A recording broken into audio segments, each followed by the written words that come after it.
Hey everybody, Ketwalski here, checking in with another one of our live streaming videos. I apologize earlier, we had a quick issue with the microphone and it wasn't able to function properly, but I think I fixed it, so hopefully everybody can hear me fine, and hopefully we are able to kick off this live stream. So if you guys are unfamiliar, I did a little bit of one maybe a couple days ago, maybe about a week ago, where I was playing as United Earth, attempting to create the Federation. And during that time, I was trying my hardest to stave off the Xindi attack. Um, and unfortunately, I was unsuccessful in my ability to save Earth. So Earth is destroyed. And we are now the United Human Remnant. So if we zoom in here, little Earth right here is all gone. So now we're going to see if we can continue to play. We'll play for about an hour or so. We're going to see how this is going to unfold, just out of curiosity. We saw how this unfolded in the show, where they did like kind of like a flash forward, and essentially humanity was extinct. But we're going to see how this unfolds for us. Hopefully, we have a better outcome overall. So, with that being said, we're going to go ahead and jump right into this. But also, Porus Maxwell says hello. Well, hello back to you. Okay, so at the end of our last one, we had most of our fleets left the area and went to go get repaired, but now a lot of them are heading back to the Sol system, including the Enterprise. No, many did not survive the situation, and actually we lost our governor. Speaking of which, I need to make a new one. So we actually only have one planet right now, which is not great. Porik. It's pronounced Porik. Okay, cool. Porik Maxwell. That's actually a pretty cool name. I like that. Now the Denobulans don't want to have a migration treaty with us anymore. That's funny. Because we're a bunch of losers with our lack of space fleet stuff. Okay, with the Xindi crisis at a conclusion, the future of the Skagaran and human population on the homeworld known as North Star must be resolved. Let's see. We'll support the colony's independent development. The North Star Confederation now exists. Oh, they don't like us.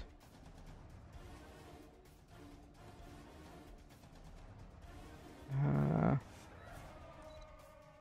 jeez. So where are the North Star folks? They're over here. So they hate us now.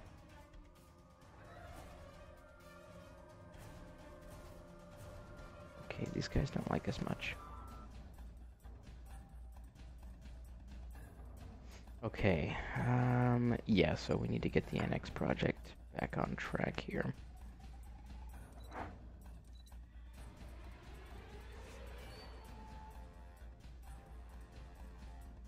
So that's gonna go do its thing there. Field testing available. Okay. So we have a colony ship, and we need to quickly colonize a new planet because we are now only have one. So with that being said, we're gonna probably pop over here and have them colonize this world, Alpha Centauri Prime.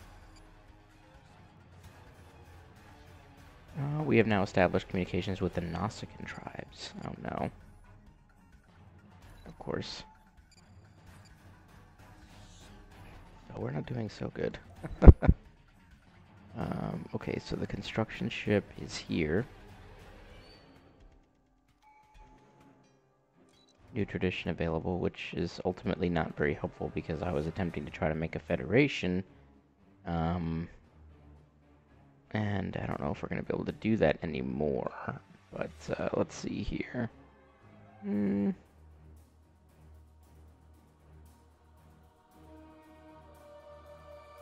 Capital buildings. Harmony. We're going to go with Harmony. We need it because we're dying. Okay, so construction ship. Let's go ahead and get you up in atoms. That planet's not within our borders, of course. What would it be?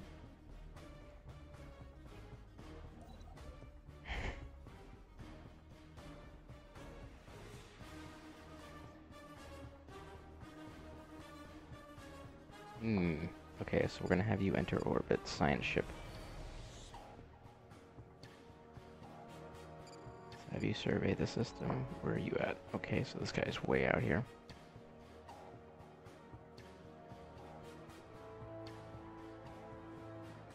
We're gonna have you explore, and explore, and explore some more.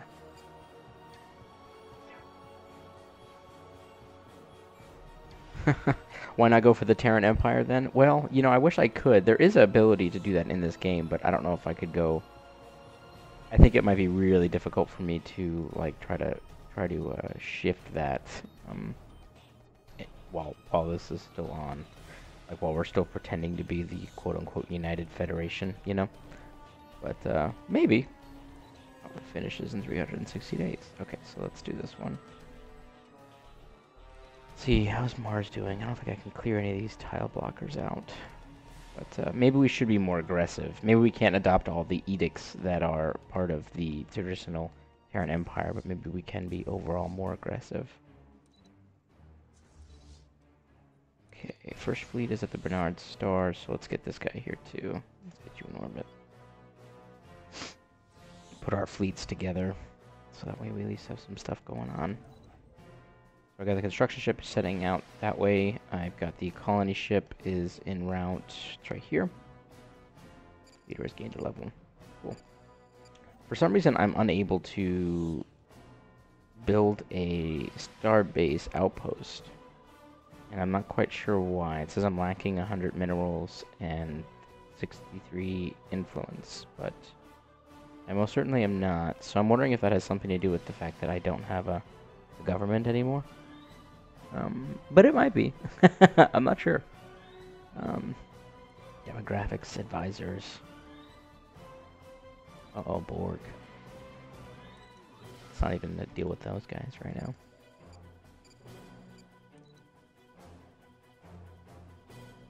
You guys still want to be... I'm surprised they're still on the pact with me, but I guess it's a good thing I did that before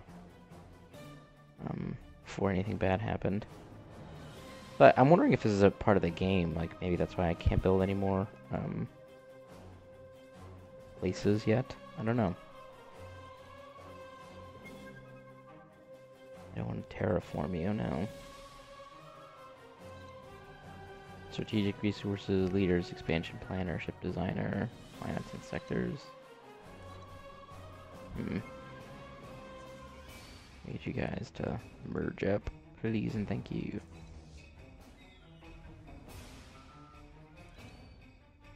I'm wondering if I can reform my government.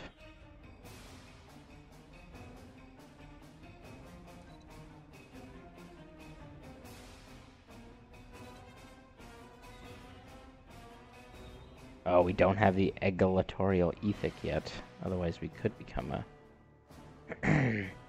a dictatorial kind of thing. Maybe even imperial. That'd have been cool. I'd like to accept more closely with the Harmonious Pact. Sure. That's weird that you guys want to hang out with us, but sure.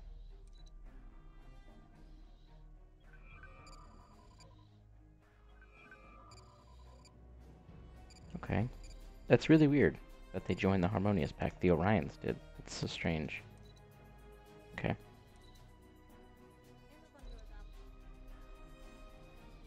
Wow, these guys really don't like us. Okay, on the side note, we can definitely build up some more ships. And that's a doggone fact. I think we should. Let's do...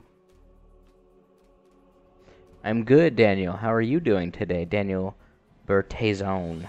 If either one of you guys know why it is I can't build any more starbase outposts, I would love to know. Our colony ship has gently touched down. Okay, cool.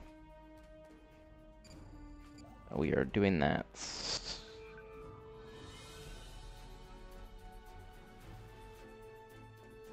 Why can't I do that here?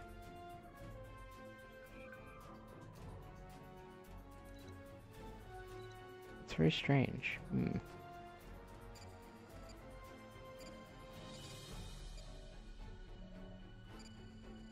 Okay.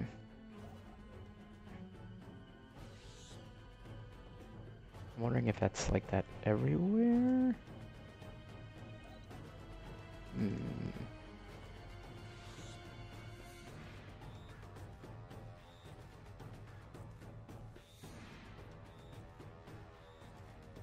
It's really weird. But okay. I don't know why it's doing that. Frustrating. Very frustrating. So if you guys probably remember in the episode of Enterprise, essentially Archer is unable to save the planet of Earth, and they found a colony, and I forget where they find the colony, but I imagine it's somewhere over here in the same kind of region that we're in. 5% risk, yeah, go ahead. And they basically found like they basically tear up a bunch of refugee ships and make it into like this little refugee camp, and then they have 2 starships in orbit. There's a new leader of our Federation, the Andorian Empire. Cool. Cool. And yeah, so they basically lost everything. They got a couple of bits of technology, like some shielding and stuff, but then the Xindi find them, and eventually Dr. Phlox is able to realize what happened, and they're able to send Archer back and correct the timeline, so to speak, because it was like a temporal problem or something he had. It's kind of weird, but it worked in the context of the show. But I did enjoy it quite a bit. I actually enjoyed the relationship that had kind of flourished between T'Pol and Archer. Regelian's cool. Why are you guys so rude?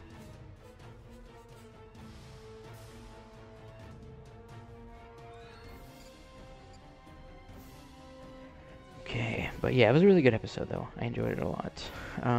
Daniel says, can't wait for Star Trek Discovery Season 2. They start filming in April, although people online are saying this is not the Prime universe. I would say that it definitely is the Prime universe. Speaking of the Mirror universe, we'll go to sickbay. Away team must be saved.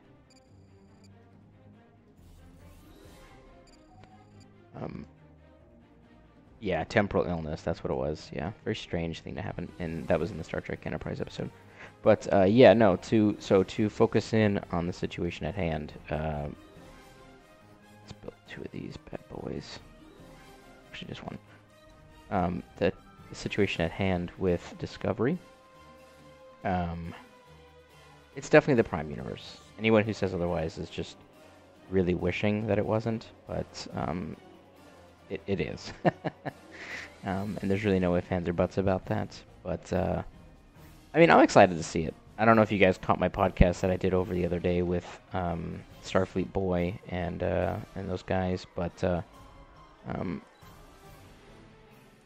yeah, I mean, it's definitely in there, and I'm excited to see what Season 2 brings. I think Season 2 is going to be the make or break for the show. I think Season 1 was rushed. I think that the writers were handed a bit of a half-finished product, and they were unable to really do their own thing. I think they got some of Brian Fuller's stuff, and then they were told just to flesh it out and keep it going, and you know, that was it. They were kind of forced into a corner. And now, this is just my speculation based off of the drama news that's come out of it. That's my guess. So they basically took this. Originally, I think it was supposed to be the Romulan War. They took that, changed it into the Klingon War. Had to do a bunch of other weird stuff with the you know, with all the different characters and stuff like that. And they basically just tried to finish off the season, just to try to get it out of the way so they could then just make their own show, which I think is going to be Season 2 is. So they're going to get a whole year's worth of, I guess, creativity. They're going to get their own script. They're going to be having a bit more of a time to get things together. So that's why I say Season 2 is going to be the make or break for the show. It's going to really showcase whether or not these writers know how to put something together that really resonates with fans. And I personally hated the fact that they threw the Enterprise in at the end. I think you guys probably saw that in my review. I hated that quite a bit, and I just thought it was way too soon for such a show of hands there with regards to the show as a whole. Like I think that they just started showing off like, oh yeah, look, we got the Enterprise, remember? I thought that was a little bit too soon. Oh shit, we've established communications with the Klingon Empire. We shall properly meet you in battle. Where are they at? Oh, they have a huge army. Okay.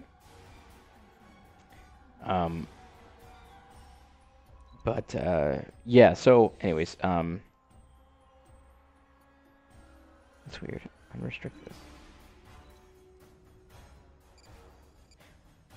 So, Season 2, sorry, I keep getting distracted while playing this game. So Season 2 will hopefully be something that's its own thing and is more fleshed out. But the fact that they already threw the Enterprise in, like, it just raises so many questions. Like, are they gonna recast Spock, this being for the third time?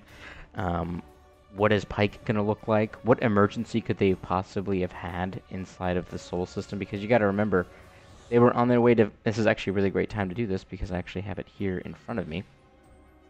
And so they were on their way to Vulcan, which is right here in the Forta Ariadne sector.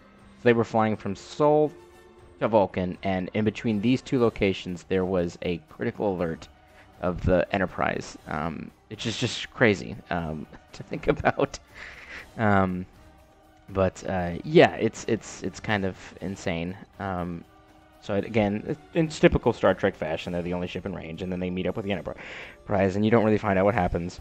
But I don't know. I don't really want to see, you know, Kirk, or excuse me, not Kirk. Well, hopefully not Kirk, but I don't want to see Spock yet. I don't want to see, you know, Captain Pike yet. Like, it's just too early for them to really wheel those situations out. The show needs to continue to stand on its own before they start doing those things. And I think that the problems that I have with canon and all the issues that I have going on with the show are only going to become exacerbated because of the fact that now they're going to make things even more messy with Pike and Spock and all that stuff like that. Like, I feel like they're going to try to clear things up, but I feel like it's just going to get worse. So we'll see what happens. We'll see what happens. Okay, so we need to, like, reform our government or something, because this is just... We are not doing good. This is terrible. Pop growth speed, governing ethics attraction, and reduces mineral cost of consumer goods. Let's do this. Cool. The only reason they did it was to pander to fans. Yeah. I think there was quite a bit of fan pandering going on. Especially in regards to the Enterprise showing up. But I think it's just, like I said, it's an awkward time. They've already demonstrated the fact that they don't really care about Star Trek fans. I mean, Jason Isaacs has come out and said exactly that he just, simply put, just doesn't care how we feel or what we think as a whole. And not to say that I don't like Jason Isaacs. I like him quite a bit. Yeah, so there's just it's just very strange, you know. It's like, why are they bothering to pander to us, but then also in the same time just shit all over us by saying, oh yeah, we don't really care about canon, we don't care about what you guys are whining about in your mama's basement and all that stuff. So I don't know, it's just weird. I don't know. They're pandering to fans in a way that maximizes the show's exposure. You know, it's just like, everyone knows what the Enterprise looks like, so let's bring that out. Everyone knows what a Klingon looks like, so let's wheel them out. Well, it was supposed to be Romulans originally, and you can surmise that just based off of all the information that Brian Fuller was talking about. And I really do feel like they sat in a boardroom, and they said, "Oh, geez, I don't know. Nobody really knows what a Romulan is, and they look too close to Vulcans, so let's just do Klingons. Everyone knows what a Klingon looks like, and we can make them look cool." So then they just changed the whole thing just because it looked better and resonated more with audiences. And, you know, that's lame. I know that sounds like a stupid thing to say, but it's lame. But yeah, anyways, I could keep whining on about this for the rest of the day. Okay, so what do I want here? Idealistic foundation.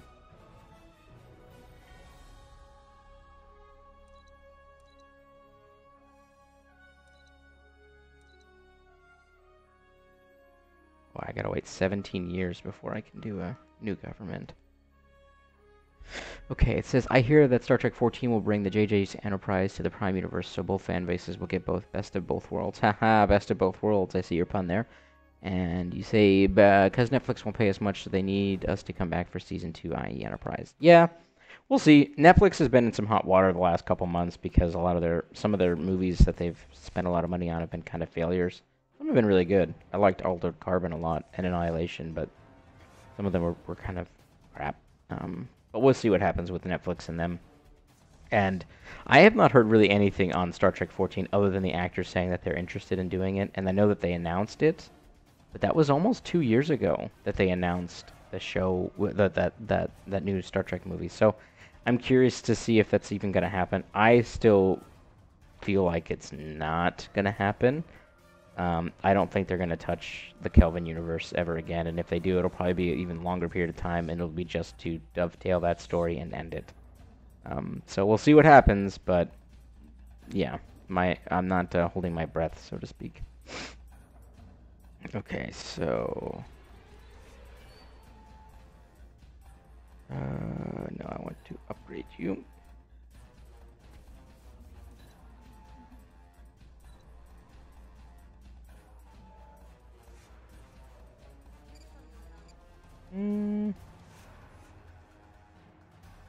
Prisoners in the United Remnant. Okay, cool. Cool.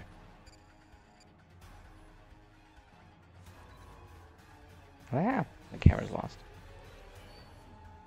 I want to build a thing here. So why can't I build an outpost after I've been destroyed?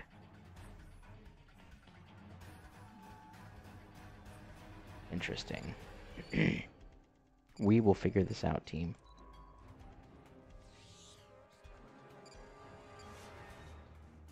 It's possible that Discovery could spore jump into the Kelvin universe maybe in future seasons. Honestly, and I hate to say this, because maybe I'm being too pessimistic, and I might be being too pessimistic, I don't think we're ever going to hear about the spore drive ever again. I really don't. I don't think that, I don't think that they're going to touch back on that again. I really do think that they're just going to stroll that into obscurity and just never talk about it again. And just leave it that way. And which is fine, you know. I don't, you know, I just don't see them ever using it again. Because of the fact that they, you know, threw that little line in at the end. Well, if Starfleet doesn't want to use it because we can't find a mechanical interface to use it with, which, I mean, they could easily probably figure that out. Clearly they've got like androids and stuff running around. I'm sure they could probably figure it out, but I don't think the show writers want to use it anymore or even be associated with it. So now we're just gonna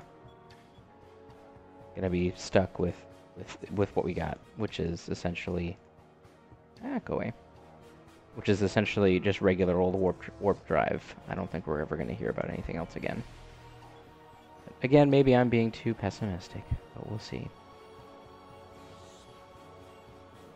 I thought they were going to do like a cool Lost in Space thing once they tried to return back from the Mirror Universe, and they were just going to zip around a bunch of different universes, like, you know, trying to get home, gallivanting around the universes. That would have been kind of cool. I would have enjoyed that. That would have been fun.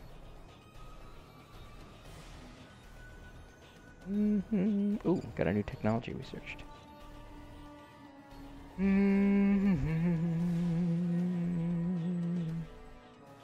Advanced gravity plating. Yeah, we want that.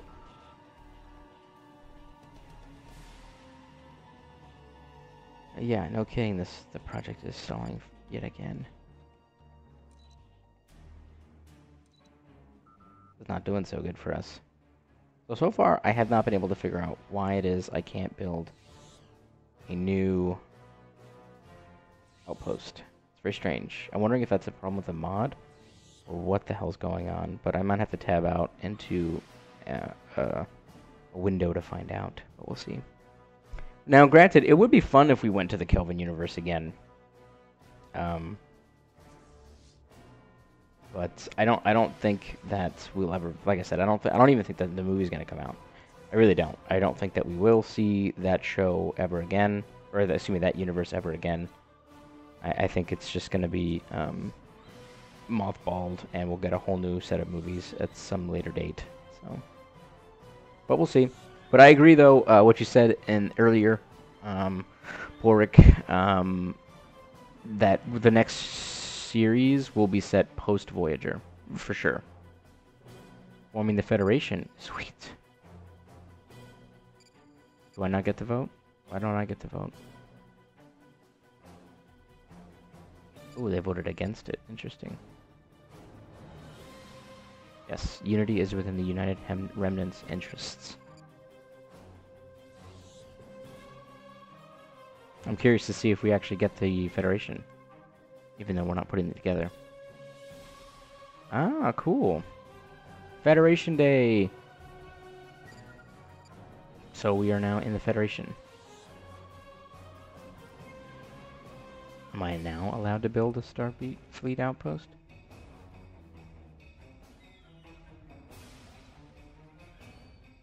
Still no. Okay. Okay.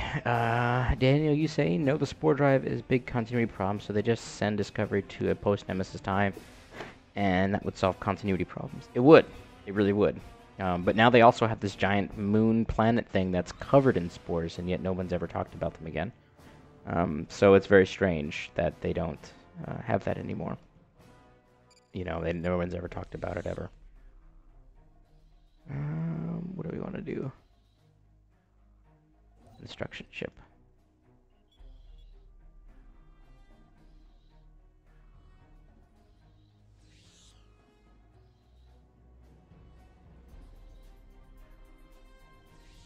Now let's bring you here.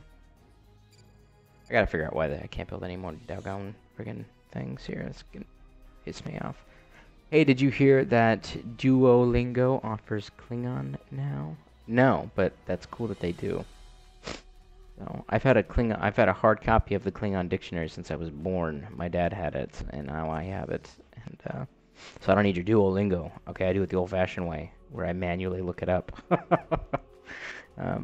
But okay, so we're gonna go ahead and pause this real fast, and I'm gonna find out why it is I can't build a outpost in Stellaris. Stellaris. We're googling live, folks. Stellaris cannot build outpost.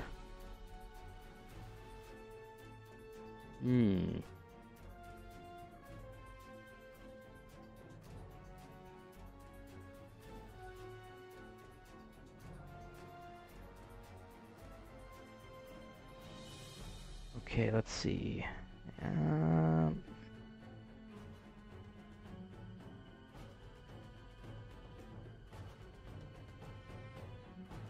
So apparently other people are having this problem.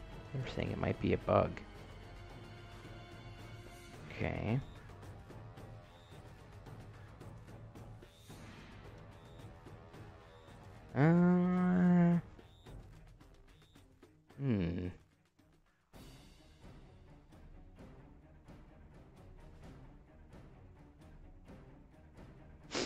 So, still no info.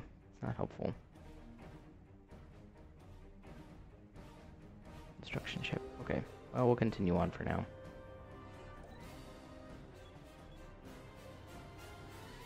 It just says I'm lacking. How rude. Tile blockers, habitability, research speed. That's gonna be good. I don't think I can reform my government yet. Oh, I have to wait another 20 years. Oh, great. Even worse.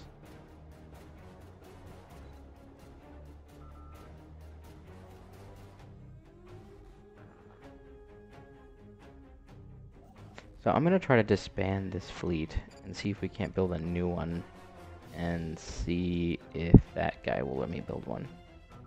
We'll see what happens here.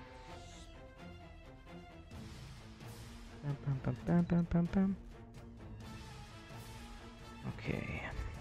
Okay, Daniel says, just like in Star Trek The Next Generation's Season 5, Episode 11, Cause and Effect, where the Enterprise runs into Captain Fraser Crane from the 23rd century. Probably from Wrath of Khan. Yeah, he's from that Wrath of Khan era, because, you know, he's got the coffee filter turtleneck on. I always say they look like coffee filters. I've had that for a million years. But yeah, he's got the really cool Wrath of Khan uniform on.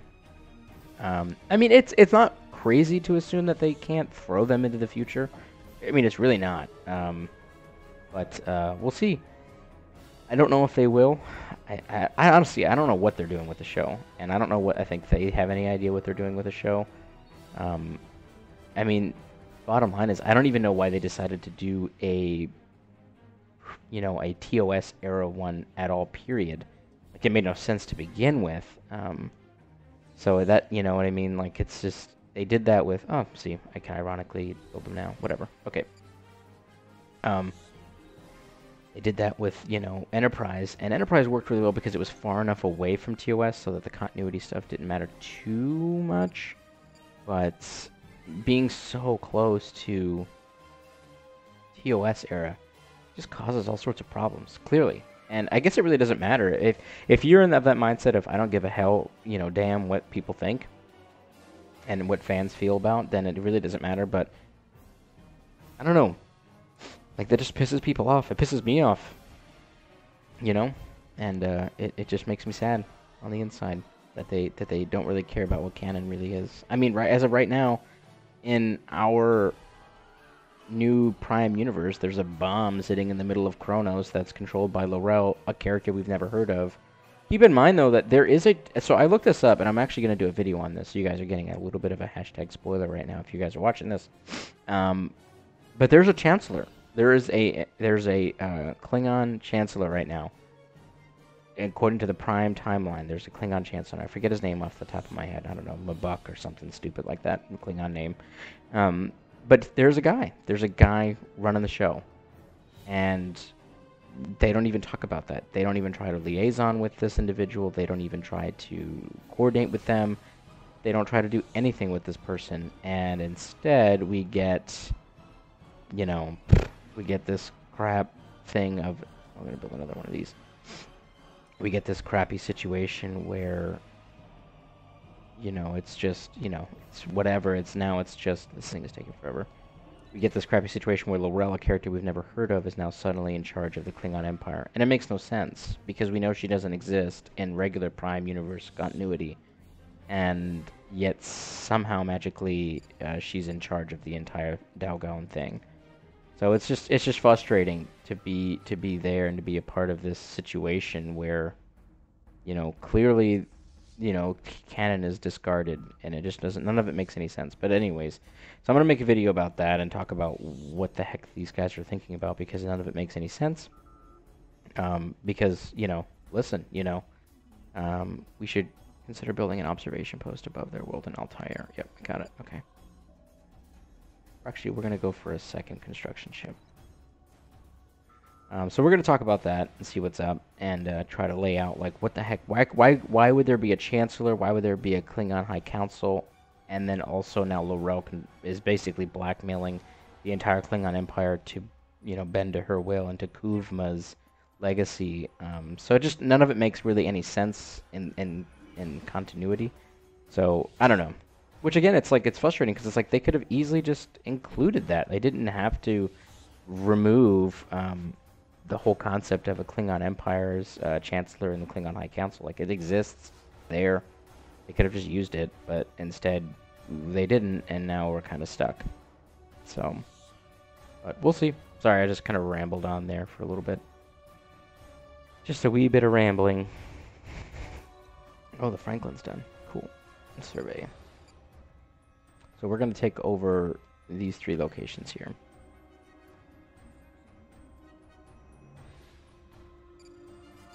Cool. So we got our second construction ship. The Rubicon, if you will. I want you to build me one of them bad boys right over there. Alpha Centauri's almost done. Our second starbase has got 74 days left. So far, I don't know what was going on with that construction ship. I don't know if maybe something weird was going on or glitching. It wasn't letting me build anything. That's fine, though. That's okay. Happiness is 35%. Oh, no. Aggressive diplomacy, conquest, traditional supremacy, local rivalry, strong, alone. I don't really like you guys at all, so I hope that you guys go away. That's a very aggressive mentality you guys have there.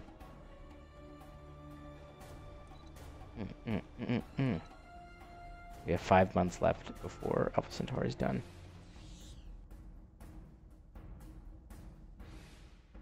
Alpha Centauri 3 has also got quite a few planets on there that could be colonizable.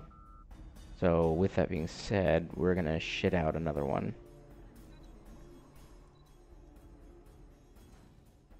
Shit out another colony planet. Cool. So we got that going. Gives us some energy credits.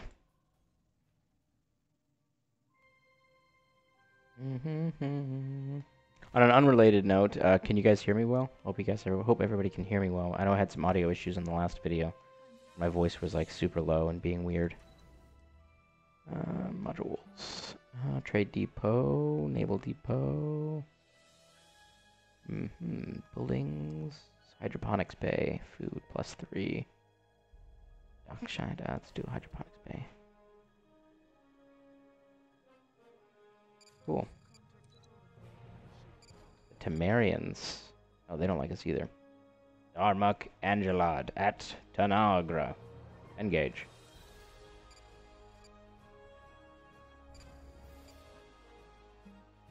I'll go ahead and get a trade depot going too.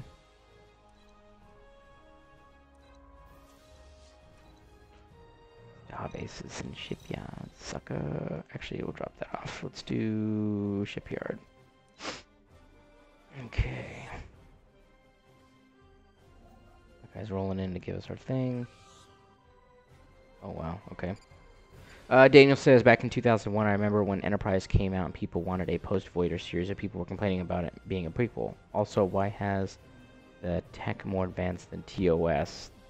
So, I have consistently not had a problem with the fact that the show looks, quote unquote, I'm putting air quotes so you can't see, better than the TOS thing. I'm okay with that. Really, I am. I'm really okay with it. But again, like the situation I was just talking about with the Klingons, like they didn't have to. They could have avoided all these situations if they had just done a post-Voyager show. Like you could have done this whole Klingon war thing, because even in STO, Star Trek Online's timeline, they had another Klingon war between the Klingons and the Federation. They could have done all of this show, 5%, yeah. They could have done all of this show post-Voyager, and it would have been fine. The technology would have been fine. They could have had really advanced ships. They could have had this L'Rell character show up. They could have had T'Kuvma. They could have done all of these cool things, if it was just a post-Voyager show. But again, they said, somebody somewhere was like, we're going to do a TOS one. And it's going to look great. And it's like, it doesn't, though. And it looks kind of stupid, you know? So it's just, I don't know. But, yeah. So it's frustrating. And I know I'm not the only person frustrated by it. I know I'm not. I know there's a lot of other people out there frustrated. So we're going to build a hydroponics farm here. Swap these out.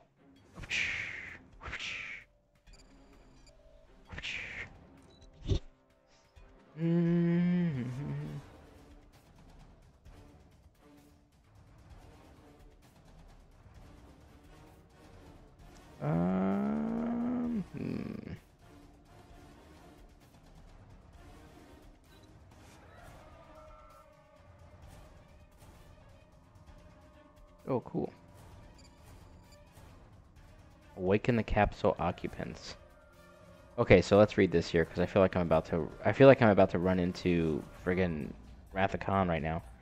Leads an away team aboard the confirming the capsule to be human again. She discovers a number of ancient cryogenic hibernation chambers. Several appear to be occupied. Capsule occupants were all declared dead hundreds of years prior, though the USS Franklin's doctor believes they can be revived and cured with modern medical techniques. I think I'm literally going to have the Wrath of Khan happen right now, which is great. After the cryogenic chambers are brought back to the Franklin, they appear eager to begin their lives in a new century, and arrangements have been made for them to return to Mars. Oh. I thought it was going to be Khan. I'm a little disappointed overall, but that's okay. Top speed growth, 25%. We need it.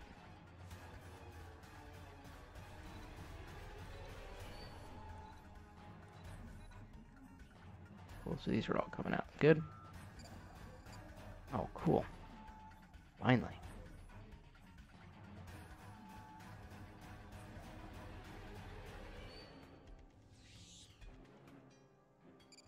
Build all of our mining stations. Great.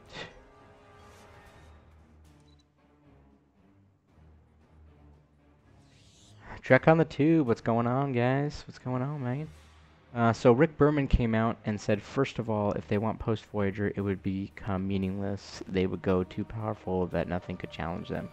That's BS. Star Trek Online has proved such otherwise. And it really doesn't matter because Star Trek has never really been about who has the biggest gun. You know, it's not about who has the biggest gun, who has the biggest ship. You know, Starfleet traditionally does have the better technology, but yet the show still deals with the fact that they get outwitted and they get outgunned and they have to deal with, you know, social and economic problems that transcend just who has the biggest gun. So anyone saying that is Rick Berman. Yeah, I agree. There, Trek on the Tube. TOTT, that he did run out of ideas, and I really do feel like he thought that it was like, oh man, we gotta keep going, we gotta get bigger and bigger and bigger explosions. I think that's where Rick Berman's idea for the Scimitar came up in Nemesis, which is, what ship could we possibly make it? It's got 52 disruptor banks, 49 photon torpedo bays, primary and secondary shields, perfect cloak, and yet they still had to blow it up somehow, you know. So it's like he backed it into a corner of who has the biggest gun, but that's not inherently what Star Trek has ever been about. I mean, yeah, that's just not what happened. That's not what Star Trek is inherently about. Ask Gene. Go watch the original series. That's not what Star Trek's about. Admiral Saval is asking, what happened to Earth? Well, you see, as the supreme commander leader of the United Earth, I was unable to defend the planet from the Xindi weapon, and we totally lost it. So there it is. That's Earth, broken planet. Shigam. So, but now we're trying to survive. We just colonized Alpha Centauri. Mars is our new capital planet. We're trying to make things happen. So, but yeah. Anyways, so back on Rick Berman. Rick Berman is a great guy, and I appreciate the fact that he continued on the legacy that Gene had after Gene died. But he himself rolled this entire thing into a situation where it was who has the bigger gun, and I think that is a bad choice, and I think that is what led to the show kind of falling apart in the end. The series is in the end for him, and the movies, because again, like I said, with Mars is my capital, Saval. Admiral Saval, you should be Ambassador Saval, so you can criticize me for losing Earth, Saval. But took a day off. Okay, cool. Mad Max and Kowalski today. Mad Max, is that the new Mad Max that you're watching? I hope it is, because that new one is awesome. Love the new Mad Max. It's really good. Survey. This guy, First Federation. Oh, we've made contact with the First Federation. No wonder they hate us. Let's get you guys over here to the Galactic Core. So those of you guys who are just joining us, the United Federation of Planets has been formed with the Andorian Empire at its head. And we are oddly very friendly with the Orion Free States and the Ferengi. The Temerians, Klingons, and Metron Consortium hate us. Which is, you know, it is what it is. Very rude, but it is what it is. So, on an unrelated note, we need to buy some more ships. Let's do a couple of patrol frigates, I think, probably. Oh.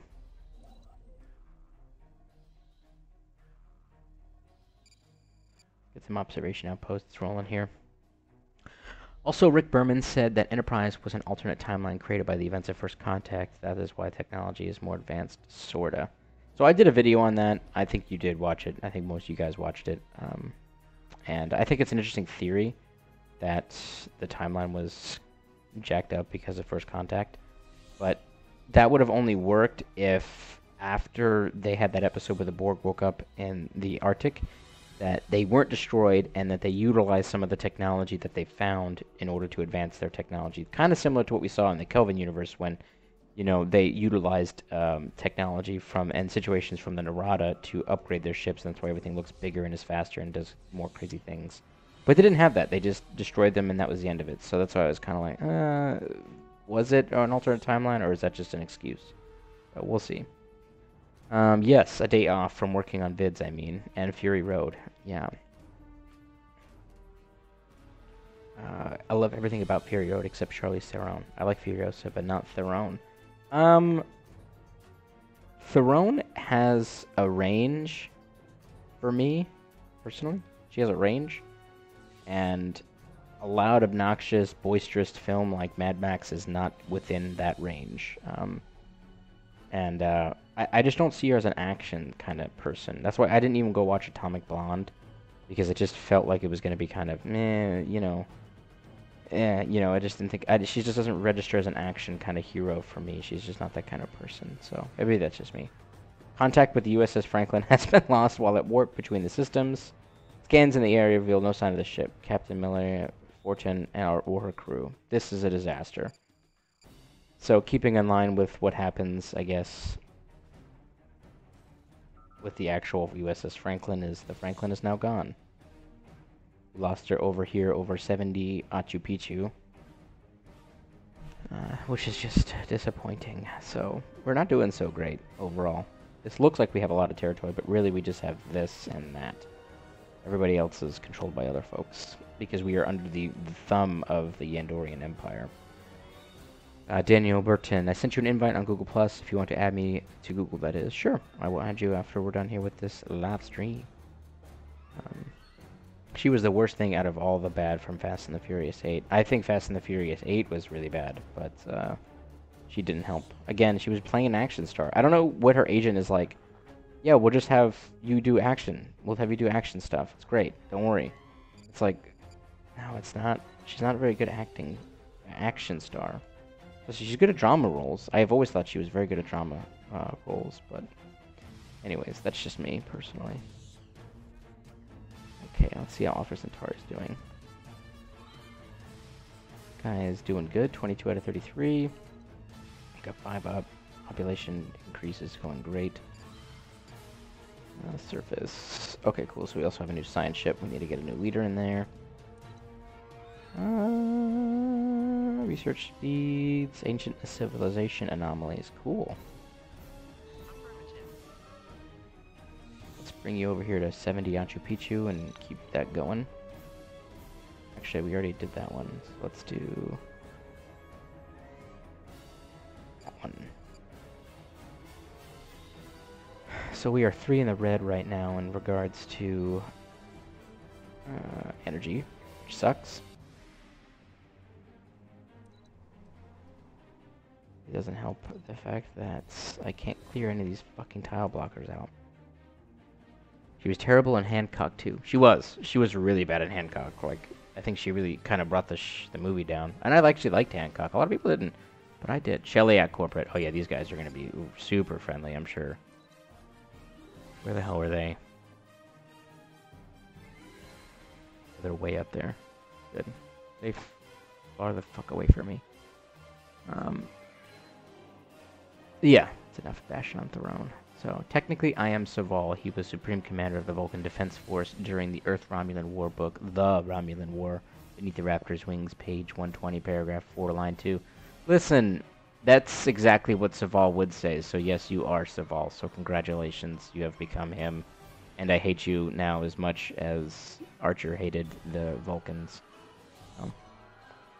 Just kidding, I don't hate you.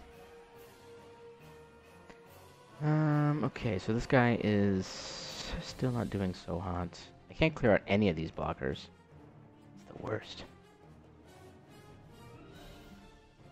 Is anyone excited about the new Venom film? Let me throw that out there, speaking of Tom Hardy. Is anybody jazzed and pazzed about that? I'm curious to hear what you guys say. Let's get you over here. Build me an outpost.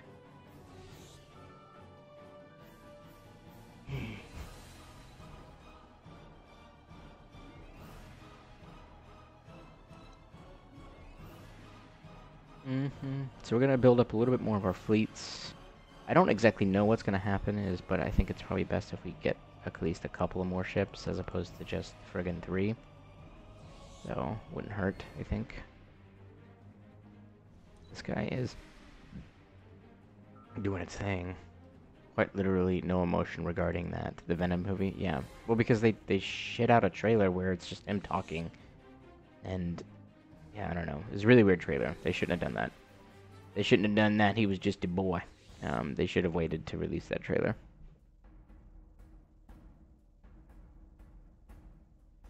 You got Earth blown up before the Earth-Romulan War, so it's an alternate reality now. Yeah, that's true. We are way off script over here. Man, it is jacked up. Look at that thing. I actually didn't think I was going to lose Earth. I don't know if you guys watched the original live stream. I thought I was going to be able to stop it, but it was poor tactics on my part. So, very poor tactics. I'm sending this guy out here because I would love for them 9,000 hostile fleet. Jesus. I would love for them to find the Romulans, which I think they're up here somewhere, but we'll see. We'll see what's up.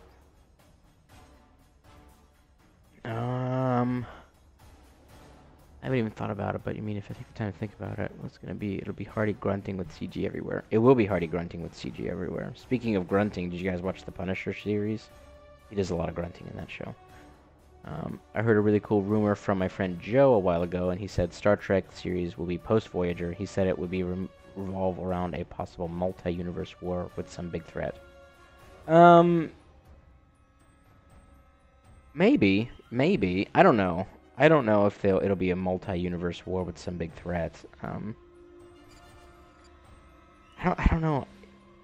I think that would be a really cool idea, at least post Voyager, with a multi-universe war with some big threat. Like that would be kind of cool. They did that a little bit in Star Trek Online as well, and it was actually some of the better missions and better seasons that they did. But maybe I'm just being a loser, and maybe I'm a little wore out. I don't know. I just want some freaking away missions, you know? I just want some, I don't know, where they gotta relocate a bunch of Native American colonists, you know, and Picard's gotta kick them off the planet. Like, I just want some, I don't know, I just want some away missions and non-war related activities, so. John Bernthal is an amazing actor. He is an amazing actor, and I just rewatched The Punisher again recently, and it was amazing. But I just watched also a compilation video of him screaming for 2 minutes because they cut in all the things where he was screaming. It was pretty funny, because he does scream a substantial amount.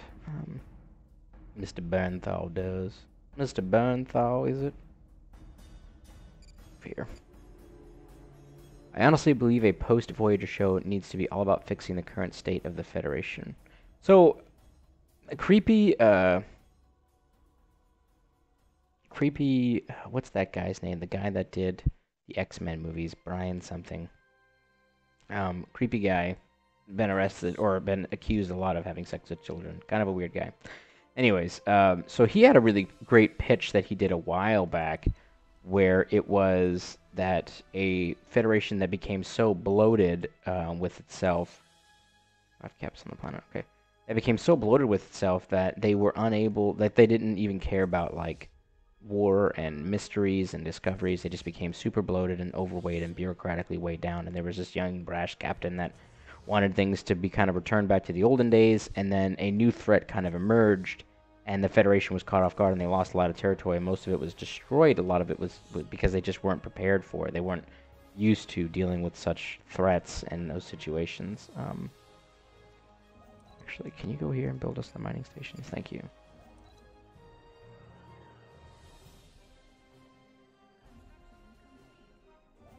Cool. So we are expanding our territory. I don't know if you guys heard about that, though, but it was interesting. I like the idea.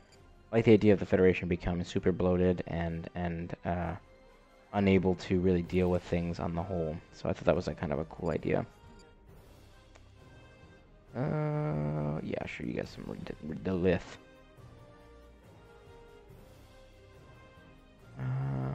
Did you know that Marina Sirtis was actually pregnant in TNG of Season 2, Episode 1, the child with Frakes' baby?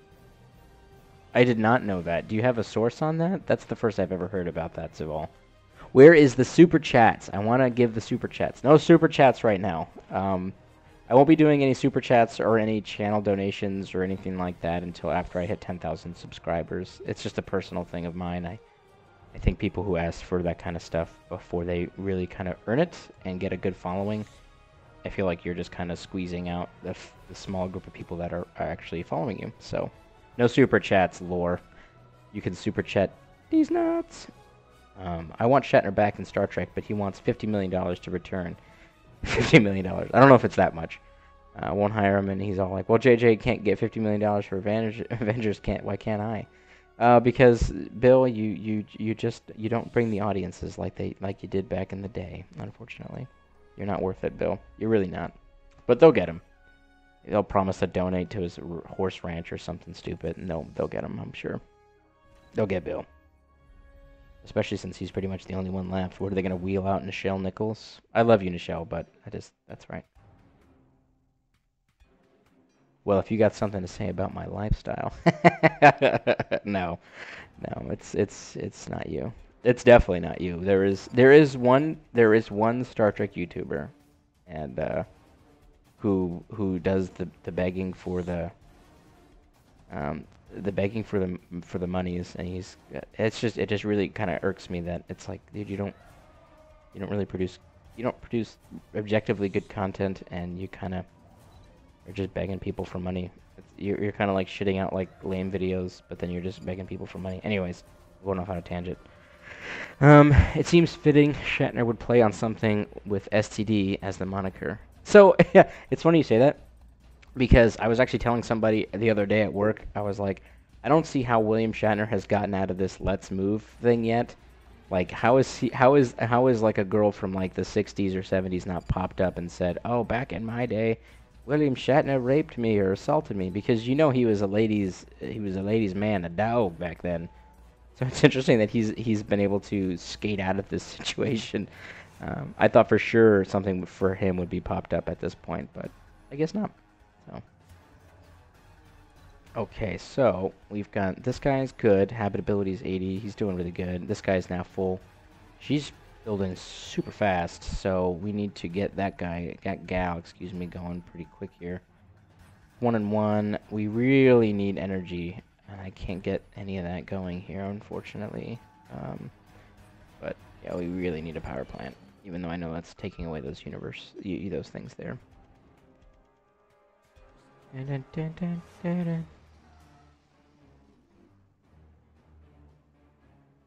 The Sharonite Commission. Oh no.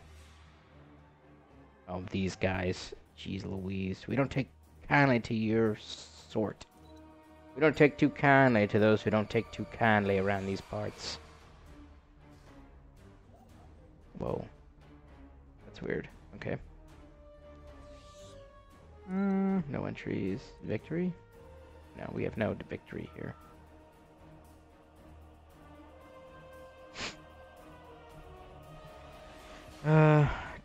Jokes aside, I think that more money being too small is a channel killer. I agree. I'm not Daniel. I wish, but I got some big news for the future of the channel soon. Oh, you got to share. Give us a hint and a bent there. Let's see what's up. I mean, here's my 2 cents on all these accusations. They only become important if the accused doesn't have hardcore fans in the first place. How is Trekkies not at 10,000 subscribers? That's what I'm saying. How am I not at 10 million? There you go. That's what you really need to ask yourself. Spacey accused, everyone hates him. Takei accused, he says, no, I didn't. The whole fan base defends him. Not taking sides, just saying that's how it happens. Well, the thing with Spacey is that he's been first team All-American creepy for the longest time, and I think people kind of knew that, but Rap coming out and saying it, I think, was just one of the few people that was like, listen, I'm going to say something. But a lot of other actors have come out. I watched quite a few interviews online, like different podcasts and stuff, and said, yeah, he was always touching people and being inappropriate on set. He was kind of a weird cat, and, you know. So I think that there was a bit more there than just necessarily with Takei, you know. But I do think that you're right. I think that some people have, like, a positive opinion of their hero or their idol, that they won't really subscribe to the concept of them being bad, quote-unquote bad. or that they will believe these accusations outright. So, but it's a very complex problem. It's a very complex thing. Spacey's a good actor and plays a deviant. I think he's somewhat of a victim of his own talent in that respect. That is true too. He's always, I mean, that's why I say, like, he's always been kind of creepy. He's always been a little bit weird, you know? Like, if, you know, it's like, he always kind of, it's always just kind of come off like a little bit like, okay, you're kind of a weird guy, you know? But, so it's just, you know, it is what it is. What is this thing doing? Performing, RS finished performing this order. Okay, that's weird. But, yeah, so but the Me Too movement thing is complicated. You know, the pendulum has swung all the way to the other side now, where even if someone even potentially claims that you did something wrong, you're going to lose your job, and people are going to, you know, rip you apart, which is unfortunate, but that's where the pendulum's at, which is fine. You know, the pendulum was completely in the other direction before, where people were even afraid to even speak about it, even to, you know, HR departments or the police, because it would just get swept under the rug, or they would be the ones that would get fired. So once it swings back towards the middle, I think we'll have a good common ground. But right now, it's pretty dangerous and volatile for everybody, you know. But you know, this is how social change, I guess, happens. So got to deal. So lore, Ketwalski, did you hear about Jon Favreau's Star Wars live-action TV series? I'm excited for what time period. What do you guys think it will be set in? I just don't like the way everyone is accusing anyone, and you just lose everything based solely on an accusation. You're right, but like I said, that's kind of the world we live in, unfortunately. Improved resources, hangar bays, high-rise complex, photonic torpedoes, advanced destroyer prototype. Yeah, that's what I friggin' want. So, I think it's going to be Old Republic. Daniel, I think it'll be definitely Old Republic. I think that... Is this guy doing what I want him to do? Okay. I think it will be Old Republic for sure. And but honestly, I'm at a point now where I have Star Wars fatigue. We're gonna disband this guy. We don't need him anymore. I have Star Wars fatigue. I don't know. I'm just kind of over it. Like, so like the Last Jedi put a really bad taste in my mouth, and now the Solo movie looks. I mean, it looks like it'll be kind of fun, I guess, but I'm just like, it's not a story that I needed to see, and I don't really care too much about it. So it's just, I don't know, I'm just kind of getting a bit of fatigue in regards to Star Wars right now. So them coming out with, I know they have 2 new trilogies planned. They have the Kenobi standalone movie that they're coming out with, and now they got this TV series, at least one TV series coming out with Favreau in charge, and there'll be another animated TV series, because I don't know if you guys saw, we'll show this here. We got this other Favreau show coming out, and there will be another animated TV series because Rebels ended on a bit of a cliffhanger, so they're gonna have another TV series there. So it's just kind of, I don't know, it's just kind of, they're really saturating the market. Hostile alien fleet present, 3,000. Yeah, no, we don't have that ability, but thanks though, guys. Head to the Galactic Core.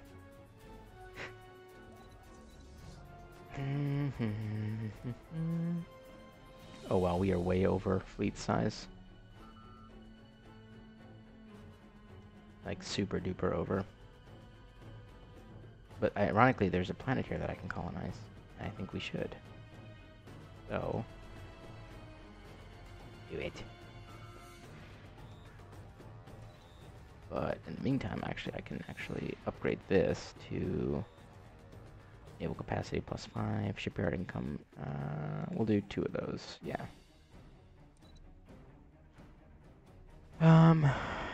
Constellation. They all looked at Shatner with. They looked at him like you asked. All that kid wanted was to shake your hand. Say what you will about the prequels, they felt Star Wars. Now they just seem like the action pick of the year. So the Red Letter Media review actually pointed that out, that for all their faults, the prequel movies, each one of them was very different, and they were very different. They had their poetry rhyming thing, but each one of them was extremely different, as opposed to, just being kind of cookie cutter films. Oh. Survey. Come on, Machu Picchu. There we go.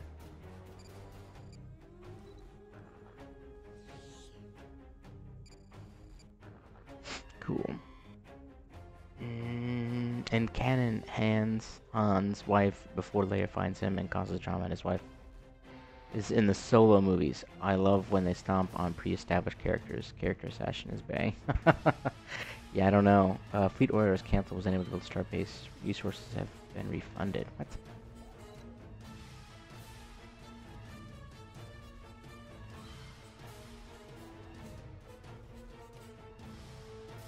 What is this?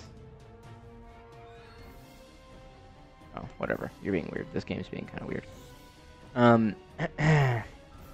Yeah, I don't. So is it confirmed that Emilia Clarke's character is his previous wife, or has that been confirmed? I haven't seen that confirmation yet. Not that it would surprise me at all, but I just haven't seen that confirmation yet personally. The Star Wars canon is way too hard to follow. Also, I mean, yeah, they cut out 90% of what we all know as Legends, but still, they continue to include every format. They do. I actually don't care that they shit. I did originally care that they shit all over the established canon of Star Wars, excuse me. But then when you really start to think about it, like, there's just so much stuff out there that, I mean, I get why they did it. I really do. I mean, it makes sense. It's still frustrating, but I get it, though. It makes sense. Let's put you here. Weird that she just popped in. Oh, she probably migrated from Mars or something. Wasn't paying attention. So at least she's almost ready to go. So we need to get. We have plenty of food. We got plenty of all this other stuff going on. But we do actually need a little bit of this. A little bit of this. A little bit of that. A little bit of all these things and that. Singing for you guys. I hope you appreciate it. Okay, one of the new shows will be titled Star Wars Resistance. I wonder what time period it'll take place in. That's a good question. Don't know. Increase the happiness of all of our populations. These are important things to do. Yo, Low Reloaded, how you doing? How are you doing? So she claims to be his wife in canon, but he denies it. I think the movie will probably give a nod to it while leaving it in the air. Yeah, probably. The Red Letter Media prediction is that she's going to be secretly working for the rebellion and use her relationship with Han to kind of screw him over and benefit the rebellion. I actually think that's right in the money. I think that's exactly what's going to happen. I don't care they cut out Legends. I just think they're forcing books and shit into canon is a greedy move. Yeah, I mean, yeah, so they basically shit out everything else, and now they're coming back and saying these 20 books and comics are the only ones that are acceptable for canon. Which, I mean, in some cases it makes sense, like the Aftermath trilogy. Like, you kind of, like, people want to know what happened between Return of the Jedi and The Force Awakens. You know, they want to know what changed. So that one kind of makes sense to me, personally. It makes sense. But some of the other ones are just kind of dumb. Like, they had the Poe Dameron, Poe Dameron's mother standalone comic where she's hanging out with Luke, and like it's just kind of weird, and it's like this is not necessary. Like we don't need this, you know. It's kind of strange that they had that, but yeah. I actually like what they did with the EU in this respect. Before they gave licensing to anyone for greed, it didn't matter what continuity happened in the state of Trek now, so they wiped it away. The worst thing is where discrepancies between Abrams' visions of The Force Awakens and the official canon books. And said, okay, this is canon, easy to follow. So let me go ahead and say two things there is, number one, that I don't think anyone has a really good grasp of what the Force is anymore. I think people think that, I think it's just whatever the plot device needs. And unfortunately, that's just the way the cookie's going to continue to crumble. You know, for that for the movies, which is, you know, that's debatable as good or bad all the way around. But anyways, yeah. So the other thing there I wanted to say was that Abrams, you know, yeah, they did what they could and they wiped it all away and they said these are the only things that we're going to maintain as canon. The movies, these things here. Like, these are the only things we're going to maintain as canon. Which, again, it makes sense. It's easy to follow, and I get that. What's interesting though is a lot of times, like we have a lot of TOS and TNG and Enterprise novels, and this whole situation with the expanded universe thing didn't really pop up with Star Trek. It wasn't really the same kind of problem that they had for Star Wars as they did with Star Trek. We just kind of wanted things to kind of stick to the shows, but we didn't really, as a fan base as a whole, didn't really care about the comics or books and games. We wanted the shows and movies to be the only thing that was canon. We wanted that, which is kind of the opposite of what people in Star Wars wanted. It was kind of the opposite, which is like they wanted everything. They wanted all that extra stuff. So it's kind of interesting to see how those two things kind of played out differently. So it's kind of fun, I think, to see that. Am I gonna be able to colonize this planet or what? What are you doing?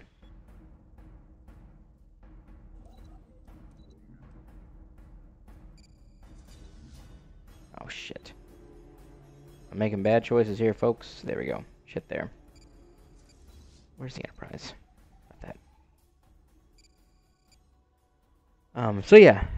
So, what are you saying, Jedi Masters? You spent decades to centuries studying the Force and unable to use techniques that could win the Clone Wars like Luke. This is unrealistic. Cray cray. For real, yeah, I know. My crazy ability to suddenly materialize myself around the world and all this other weird stuff that I could do. Yeah, let's go ahead and get that going.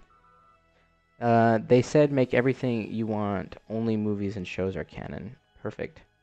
Grand Admiral Thrawn just joined the Empire because he needed help with a bigger threat that is threatening the Chiss ascendancy, his homeworld. So I think when Ezra and Thrawn return, they will join forces. For sure, no, I agree with that 100%. I do not believe that... I believe that they'll both return together, and I do believe that Thrawn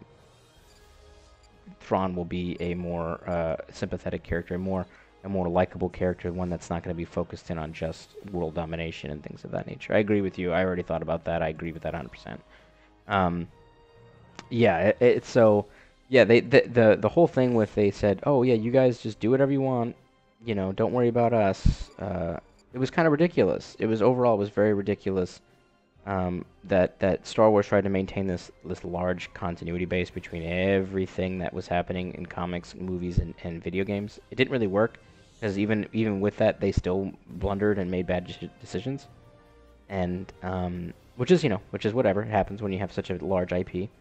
But Star Trek worked. They just said, write whatever you want. Like, it doesn't matter. It's the shows and that's it.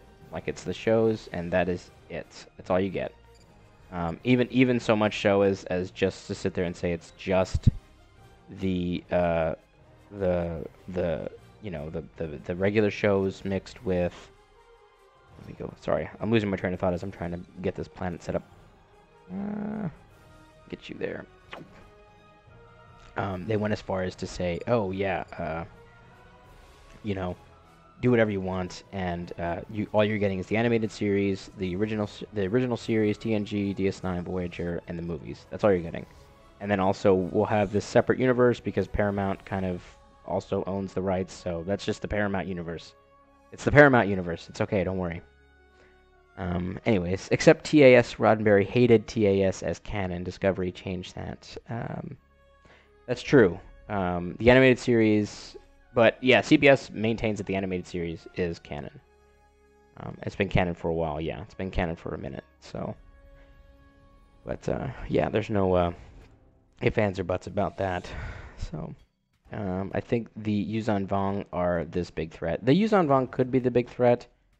We haven't really seen that before. It would be a great change of pace for Star Wars because it's always, and I'm not trying to sound any kind of way here, but it's always a bunch of, aristocratic white people that run like the imperial whatever, and they're super wealthy and they just want to keep everybody under a tight grip of control, which is the Empire, versus this small band of rebels that are, that are filled with aliens and mixed races, and they're just trying to stand up for the little guy.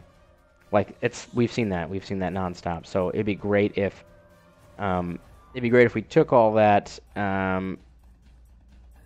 and shifted that to, we have this external alien threat. And that would be a great change of pace, I think, for Star Wars. A much needed change of pace for Star Wars. So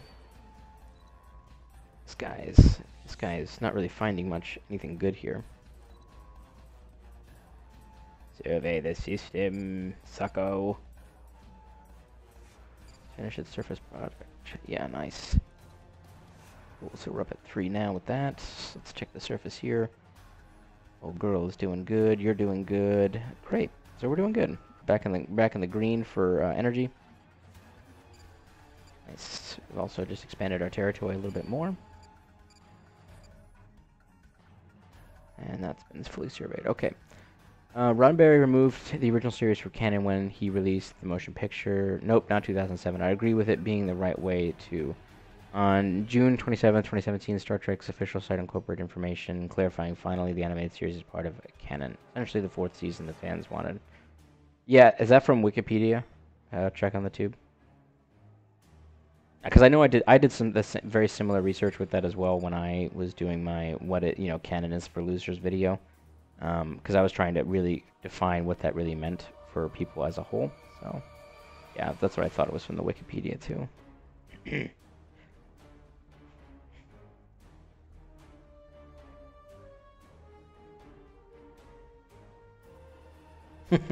That's right. Yeah, no, so they, what was I just about to say? Paramount used to have, or I should say CBS and Paramount used to have a, kind of a formal document that was published by them saying these are the things that are officially canon and included all the shows and the movies and the animated series.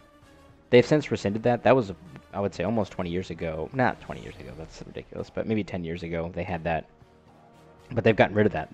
That document doesn't exist anymore, and it's not, that document is no longer canon. And, but it helped clarify a lot of stuff, because now people will sit there and say, well, what's the difference between all the canons? And I think we all kind of do the same thing, to be honest. Like, some of us do, we do alpha and beta canon. You have your hard canon, you have your soft canon, you have your shows, movies, TV shows, and movies, and then you'll have your everything else. So, yeah. I think that's just pretty much kind of an established concept there. Also, let's be honest, the only people fighting the original series from canon are people that haven't seen it yet. That's true. I haven't watched it, my good friend. You should watch it, man. It's actually pretty good. I was turned off by the animated series originally because I thought it was going to be kind of hokey and stupid. But it was surprisingly really good. So, but yeah, it was surprisingly really good. I would definitely check it out. I hear that Game of Thrones writers will do a Old Republic series, and Rian Johnson will do a trilogy set in the far future after the sequel trilogy. Yeah, Rian Johnson. Well, I don't know about the Rian Johnson still being in charge anymore. Kathleen Kennedy, she's cutthroat. You know, if you don't make enough money for her, she'll fucking wreck your shit. So I don't know if Rian Johnson will be doing that one. But yeah, I know the writers for Game of Thrones will be doing Old Republic series. I don't know if that's going to be good. I don't know if Star Wars needs that level of intensity that they may be carrying over from Game of Thrones, but we'll see. We'll see what's up. But yeah, I don't know. I'm excited though. Again, we need something fresh. We need something new. We got to stop with the Empire versus the Rebellion thing. We've just got to get away from it, and we've really got to get away from the same 20 people. You know, it's Han Solo and it's Lando Calrissian, it's this, it's that. And it's like, okay, these are all great, you know, but we really need to just get away from the same 10 people. Do I like Discovery? No, I really did. I was talking earlier actually to Daniel, and I was saying, and Saval that was in here earlier. I was saying that season 1, I think season 1. I don't know, Laura, if you saw my video that I did my podcast and all this other stuff, but anyways, bottom line is season 1 I think was taken from Brian Fuller's story scripts, where it was originally the Romulan War. It was originally all these other ideas that they had set up that they were going to do, and they fired Brian Fuller. And they basically said, hey, we need this team of writers, just finish out the series, change all the shit, and then you guys can write whatever you want in season 2. So Discovery season 1 for me is like a hodgepodge, half-finished product, and I really just felt like at the end, that's why in my review I said that I really feel like they just basically reset the entire thing. Lorca's gone, Spore Drive's gone, war's over, everything's kind of really just back to the way it was at the beginning of the series, except now we're on the Discovery as opposed to being on the Shenzhou. Then that's really it. So, do I like Discovery? I don't know, because I feel like I haven't really watched an episode of Star Trek Discovery yet. If that makes sense. I feel like I haven't really seen what the show is yet. I have no idea what it was I just watched. The spore drive is totally gone, I think. That was something I was saying earlier to Daniel, is that I think that their whole line of, we can't use it until we come up with an interface. Like, they could come up with an interface. Like, it can't be that difficult. They got Androids and stuff. They could come up with an interface. But they don't want to use it anymore, at least not as nearly as often as they were using it in the show currently. So, which is fine. That's fine. Hindering growth. I know, but I can't clear them. Stop telling me about it. Oh, I can. Cool.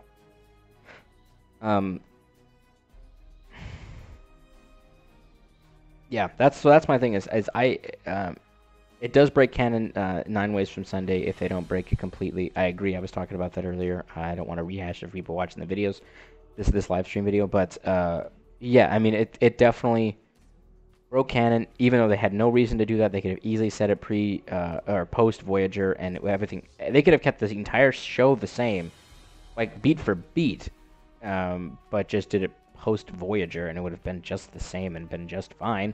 But they didn't want to do that. Whatever. You know, it's their prerogative, I guess. But, you know, ultimately, ooh, the Cardassian Union wants to talk to us. Oh, we are going to so go to war with the Cardassian Union. The Keplians. Oh, check it out. Look at this. This is really cool. I did not know that the Keplians were in this show. Sorry, I totally just got distracted, but that's really cool, right? That's pretty cool. We'll go to war with you too, Keplians. Betazoid houses. Oh, you guys don't like us either? Okay. Sorry. Yeah, so I still think that Discovery has the potential to be a great show, but like I said, I don't really know what the writers have in their stocks. Season 2 for me is going to be the real deciding factor overall. It's going to be the big deciding factor. At Lord Reloaded, did you ever get my email about Star Trek Legacy? Well, did you? Keplians? Kelpians? Did I say Keplians? Whatever. Don't judge me. I hate you guys. I'm just kidding. They could break it for good, too. That last jump burned out the equipment. We never were able to use it. Yeah. But now, like I was saying earlier, is now they got this planet full of spores that no one's ever talked about. So it's kind of weird. Kowalski, have you heard about Bryan Singer's Star Trek First Federation pitch? Yeah, that's actually what I was talking about earlier. I don't know if you were coming in and out, but I was mentioning that earlier. I loved Bryan Singer. That was the crazy pedophile dude that I was talking about.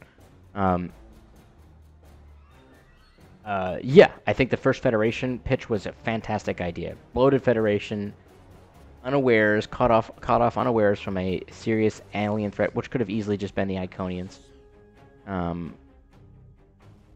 Why are you screaming, Sabal? Easy.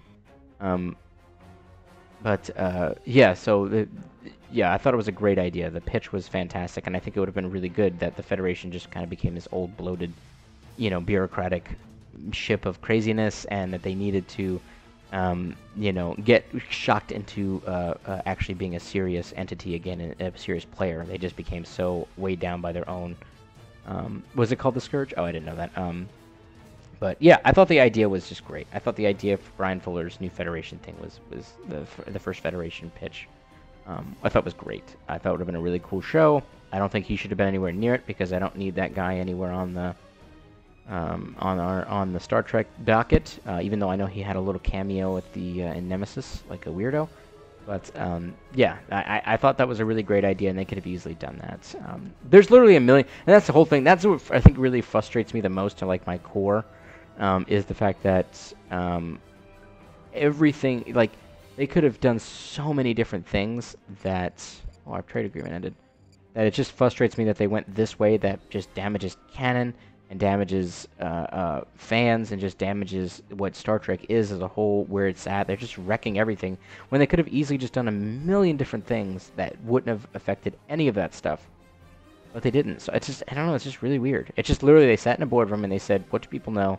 They know Star Trek, they know the original series, it matches with the Kelvin Universe movies, let's just do that and call it good. So, anyways, I'm just getting fired up right now. I want to insult these guys.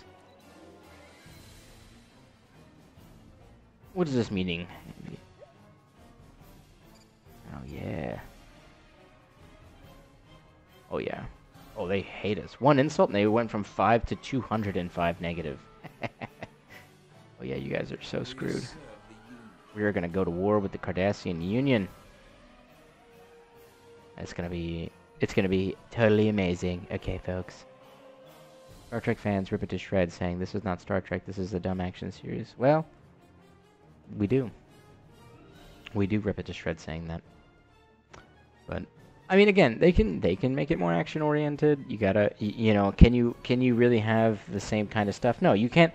You can't release a movie like the motion picture. Oh, what is this? Oh no, what's happening? An asteroid was sighted. Okay. Who's this? Asteroid incoming. Oh shit.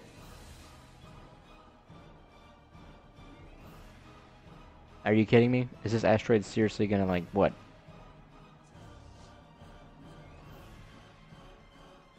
Yeah, do something, ship or space station or whatever the hell.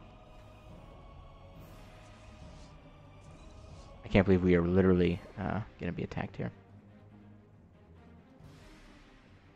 That guy had TNG facial hair. He did have TNG facial hair. He did. Sees the post-Nemesis video that with decked out, full militarized Starfleet with a crew dealing with unification errors. So near Civil War, some want to return to peace and others to pseudo-dominion. Yeah, definitely. I think and even a show that deals with the allegory and connection. This guy's really gonna just destroy my freaking colony that I just put here. God damn it! I want reinforced hulls. Variant system, yeah.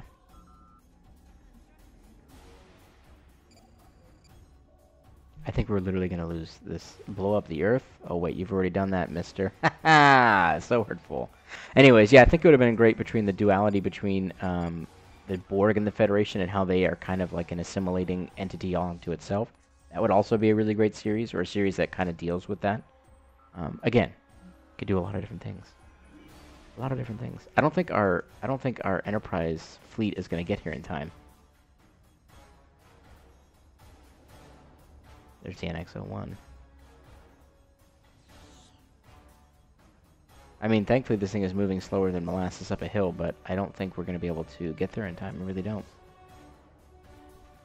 Can you shit out a ship? I don't think you have the ability. War declaration. Oh. House of Quasel has declared war on the Klingon Empire. Klingon refugees. They are welcome here. Cool.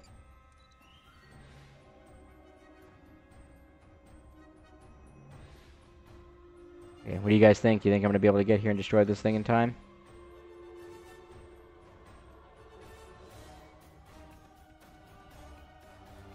I don't think so.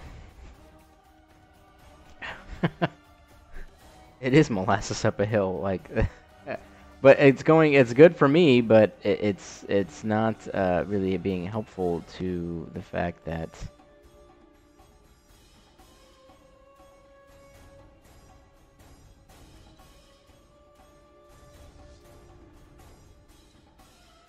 let me split this fleet again. Again.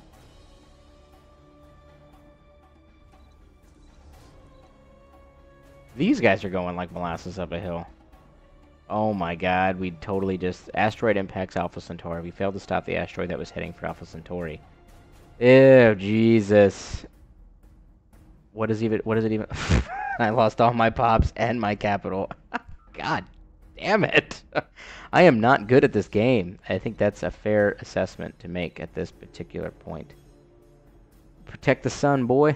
Yeah. Oh, god damn it. I can't believe we just lost against a giant rock. Oh, that happens. Okay, so with that being said, I think I'm going to be logging off here now, guys. I appreciate all of you guys checking this out. So overall, my experiences here, I know we've been talking a whole bunch about Star Trek and Star Wars, which is great. The whole point of live streaming and having a good conversation.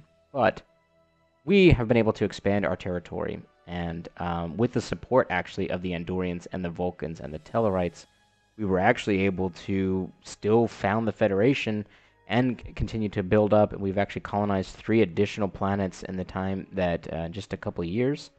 And it actually worked out pretty good, other than the fact that we just had an asteroid crash into one of them. But, well, you know, we'll write that off at the bottom. That's a write-off. That's a tax write-off at the end. Listen. Yeah, I got beat by a rock. It was a big rock, though. It wasn't just like a little rock. It was huge.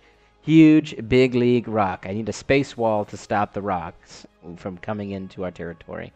But yeah, but overall, I think that this is a pretty good Let's Play of this situation. I think it's an interesting way to see how Earth would have bounced back as opposed to the way that was portrayed in the Enterprise episode, where essentially they went into hiding and underground. Now, granted, in this, built by the Orions, that's right. No, the Orions are going to pay for it. We're going to build it, but the Orions are going to pay for it. But in this Let's Play, the Xindi reptilians and insectoids basically surrendered to the primates, and they destroyed the weapon and said, okay, we'll leave you guys alone forever. That's not what happened inside of the show. The show, they continued to hunt them down, which almost makes no sense because their intention was to prevent the humans from ever damaging their abilities and to survive.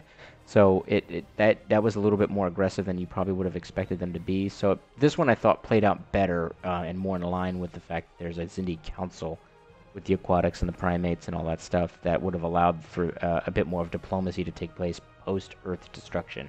Because that's really what they wanted, was to destroy Earth. Yeah. So anyways, that was it. So we were able to continue to expand our territory. We still founded the Federation, and we're still a powerful entity inside of this quadrant. I've got this guy up here looking for the Romulans, just because. And then we're going to be probably going to war with the Cardassian Union here very soon.